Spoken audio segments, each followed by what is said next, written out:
Assalamualaikum warahmatullahi wabarakatuh.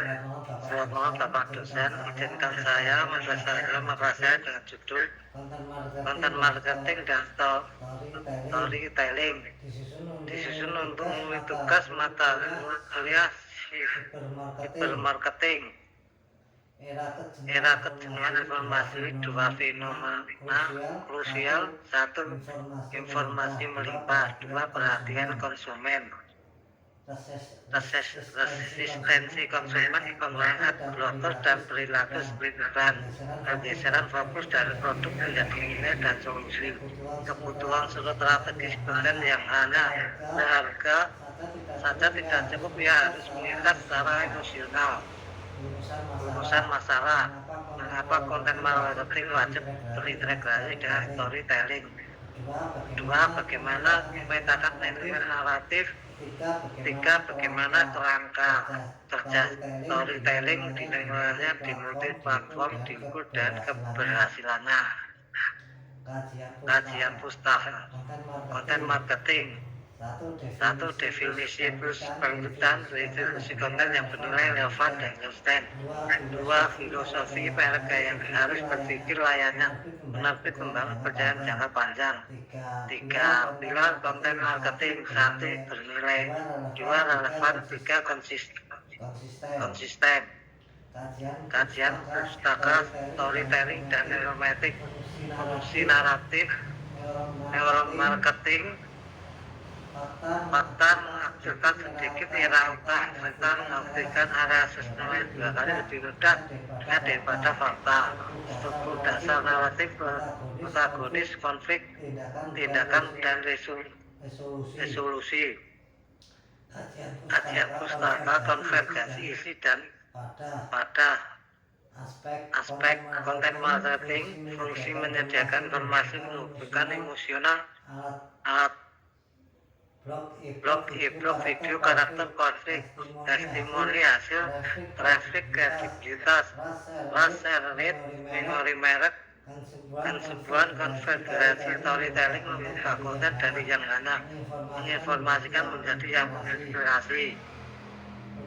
Pergeseran paradigma, kesalahan menurut mereka menjadikan diri sebagai pahlawan promosi diri, strategi tepat, pahlawan konsumen. Kedua, pemandu merek, atribut pemandu, empati, memahami rasa sakit pahlawan, otoritas, memiliki rencana dan konsentrasi.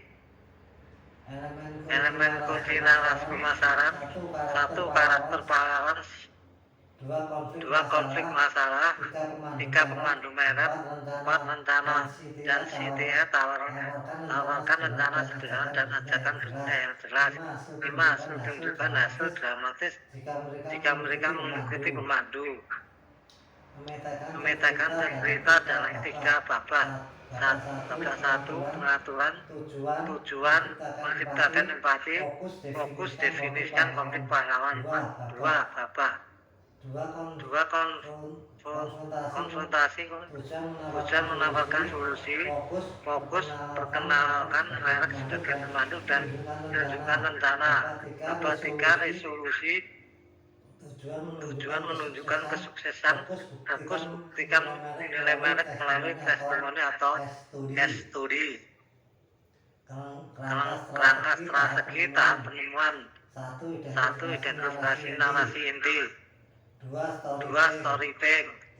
Tiga, penyelesaian nilai. Setiap cerita harus menyelesaikan satu nilai inti merek. Langkah strategi produksi dan distribusi. Produksi, setiap konten harus memiliki struktur naratif dalam skala kecil, utamakan visualisasi konflik di awal konten. Distribusi, ambil satu narasi inti. Dua, ubah menjadi 5 protik postingan, video, YouTube. Dua, newsletter, point, story, amplification, menggunakan iklan berbayar untuk menceritakan cerita yang terbukti sukses. Narasi sesuai funnel pemasaran, tahap perjalanan, tujuan konten, jenis cerita efektif, konten autentisitas dan etika narasi. Autentisitas cerita harus sesuai dengan nilai inti merek yang sebenarnya. Narasi palsu merupakan rusak kepercayaan secara permanen. Transparansi jelas tentang kehubungan komersial. Transparansi pastikan cerita ya. Merek mempresentasikan keragaman audiensi dan harus tertib uji storytelling yang jujur mengakui keterbatasan menjadikannya lebih manusiawi dan kredibel. Mengukur koneksi. Metrik nilai cerita. 1. Metrik kualitas engagement. Seret indikator terkuat resonansi emosional, sentimen, analis, kualitas dan kedalaman komentar. 2. Metrik konversi negatif. Kesimpulan aliansi strategis.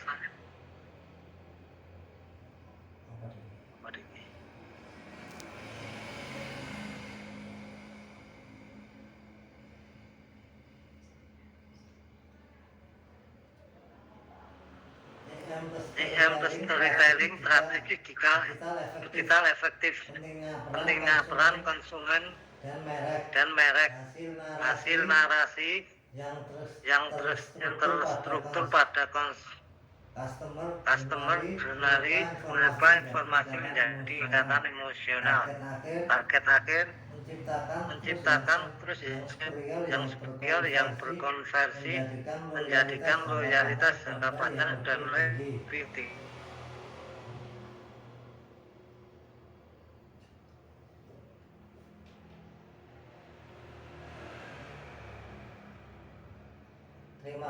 Terima kasih.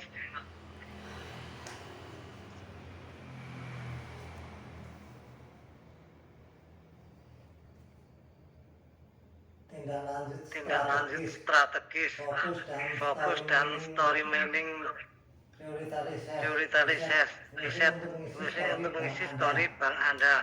2. Latih narator. 3. Ukur GLV berdasarkan cerita, gunakan analisis data untuk menunjukkan bahwa pelanggan yang mengkonsumsi konten cerita memiliki customer lifetime value yang lebih tinggi. 4. Audit etika. Pastikan cerita merek Anda selalu autentik dan transparan.